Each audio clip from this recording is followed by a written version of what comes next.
I guess I just don't want it enough or have the strength or courage to live with myself sober for long periods. I feel shame, guilt, and regret. I am a liar, thief, and deceiver. I tell you what you want to hear. I don't even know who I am.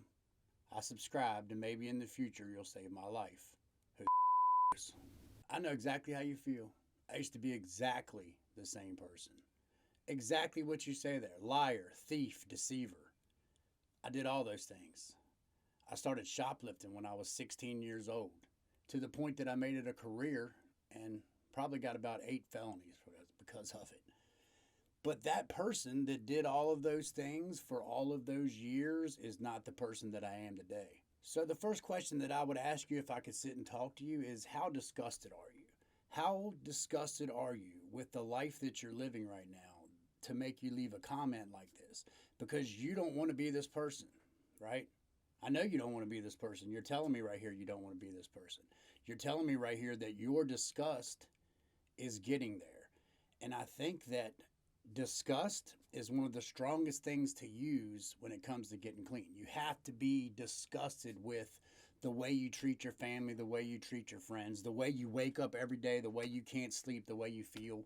Like, those things have to get old to you, bro.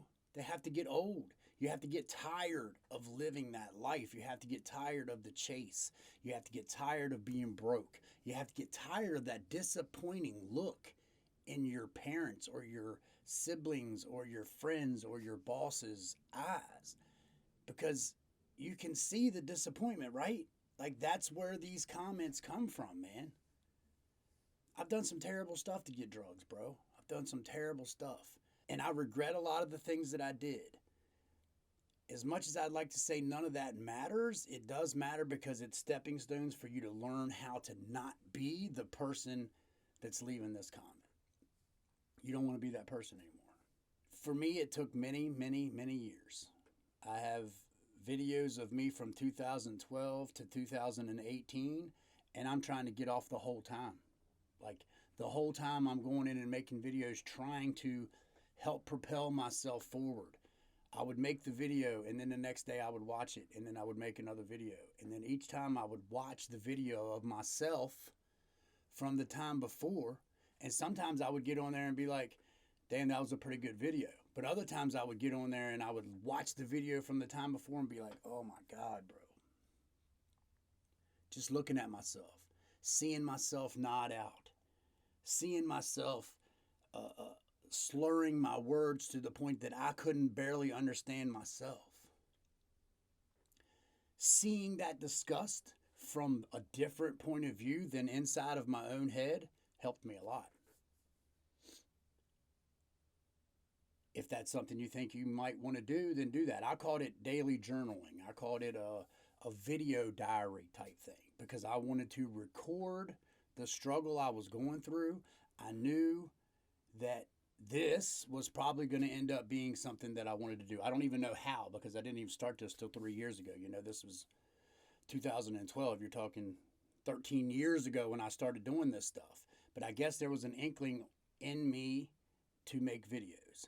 And the fact that I had already been through rehabs, I had seen the influence I could have when I was clean, made me still want to be that person. But you know what? When I came out of prison, I went right back to using.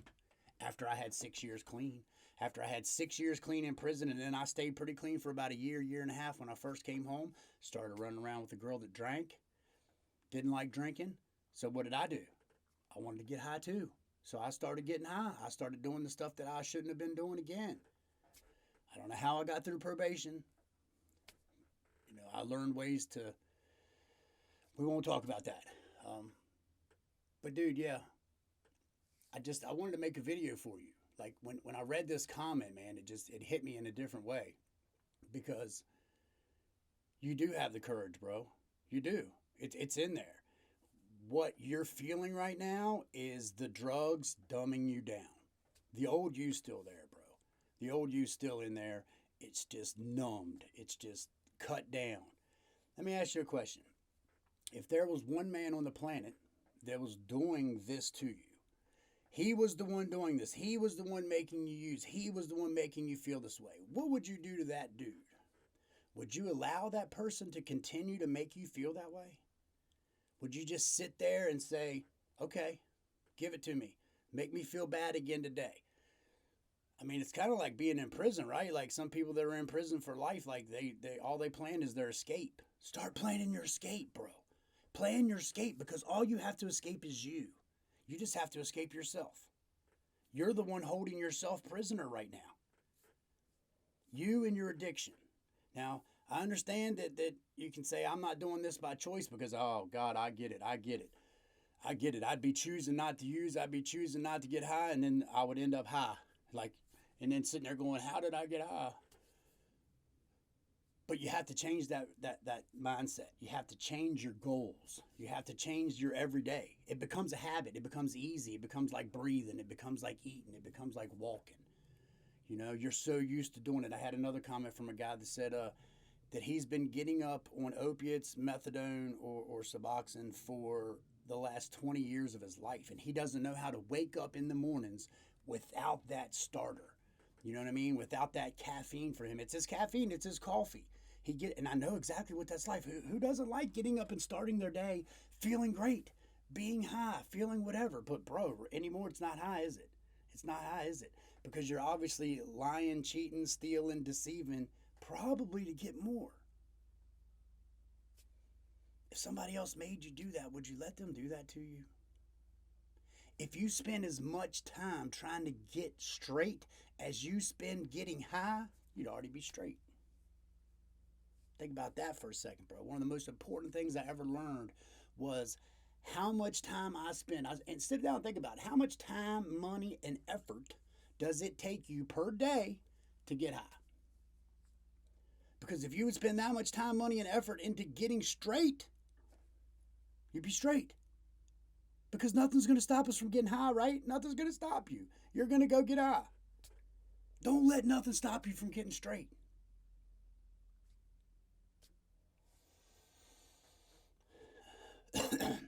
You say in this comment right here, I subscribed, and maybe in the future you'll save my life.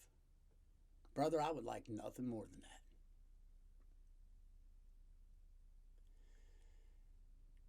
And not trying to pat myself on the back, but I think I've done that for other people. That's why this channel exists.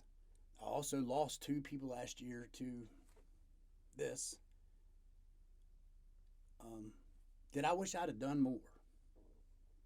Especially one of them that was very young and took his own life.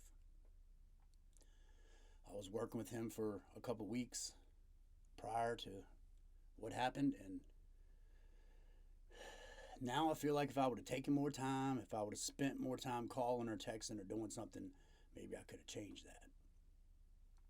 That's why I'm making this video, is because some of you that reach out through this channel, and sometimes it's to me, sometimes it's to the people that share their stories on my podcast because they tell me about it. That shit's powerful, man. It's powerful in so many ways, because I think a lot of us are looking for inclusion. We're looking for someone to understand us, right? And most of the world don't understand us. Not the way we feel. Not this stuff right here. Not where we're, full of shame, guilt, and regret like that. Not to the point that we do, I don't think. But I'm here to tell you, bro, that there's hope, man. There's hope. You can get over this. I felt just like you. I sat there and cried myself to sleep and cried myself awake. Was trapped up in a house by myself for years. I stayed there just using and drooling and drinking and being miserable the whole time, man. It wasn't taking care of nothing. It wasn't no kind of man. I was existing, but I wasn't taking care of anything, anybody. People just worried about me. And I've been clean for years now, man. I don't really count, because it's kind of like counting down my last couple of days of jail or something, and I just stopped doing that because it seemed monotonous to me. But I OD'd on this in 2018. And that was it for me. I never touched it again. Have I done other things, and have I fell off the wagon on other things? Yes. Yep, absolutely. I started this channel using a narcotic. Thought it was a good idea for some reason. But then eventually it turned into this. And hopefully it can help some of y'all out there, dude. Just know that there's hope. Know that there's there's a silver lining to a lot of this. You learn a lot through this. And when you come out the other side of it, you'll be a better person. You'll be able to look back at it and realize that, man, there's nothing you can do about what you've already done. The only thing you can worry about is what you're going to do in the future. So with that, don't sweat the petty things, man. Pet the sweaty things.